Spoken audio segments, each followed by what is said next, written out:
साईनगर दुंदे, तालुका मालेगाव, जिल्हा Nashik. Natural farming म्हणजे काय?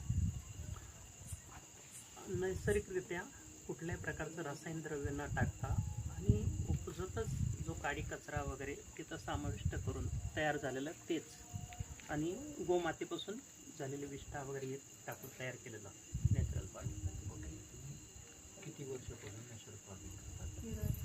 तसं तर लहानपणापासून तर आम्ही नैसर्गिकरित्या शेती चालली होती, पण मधल्या काळामध्ये थोडंसं विज्ञानाच्या संशोधनानुसार बदल झाला. पण तरी त्याच्यानंतर आर्ट ऑफ लिव्हिंगच्या माध्यमातून पहिला कोर्स हा YLTP केला आणि त्या माध्यमात पुन्हा अजून मनाला जागृती निर्माण झाली तर आपण विषमुक्त शेती करावी असं. मग त्यानंतर पुन्हा अजून 2015पासून आम्ही ती सुरुवात 2005 पासून झालेली होती, पण खरी सुरुवात 2015ला पुन्हा अशोकजी साबदे यांचा कोर्स केला श्री नैसर्गिक शेतीचा, आणि तिथूनच आमची सुरुवात झाली खरी शेती करायला. कोर्समध्ये काय काय शिकवलं?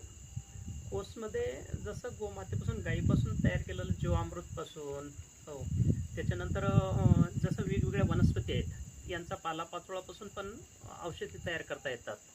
अजून गाईच्या दुधापासून, दह्यापासून जे आपण काही याचं जैविक स्लरी पण तयार बनवतो.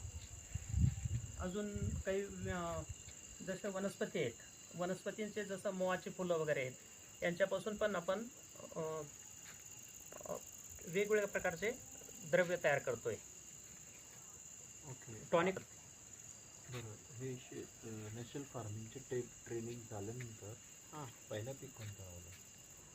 शेतीमध्ये तर तसं डाळिंब पूर्वीपासून होता आमचा, पण जसं आता मका, कांद्याची सुरुवात केली, कांद्या पिकाची, आणि तिथून रिझल्ट मिळायला लागला. कांद्यानंतर मग सर्वच पिकं आम्ही सुरुवात केली जे पूर्वीपासून आमचे घेतच होतो, आणि ते मधल्या काळामध्ये जसं एकावरती डिपेंड राहिलं होतं ना, ते आता अनेक पीक पद्धतीने सुरुवात केलेली आहे आम्ही. पहिलेचं उत्पन्नामध्ये आणि आताच्या उत्पन्नामध्ये किती फरक आहे? मधल्या काळामध्ये जे रसायन वापरलं होतं त्याच्याने थोडीशी वाढ नॉर्मल झाली होती, पण ती मनासाठी वाढ झालेली होती, पण तसा खर्च पण वाढला होता आमचा.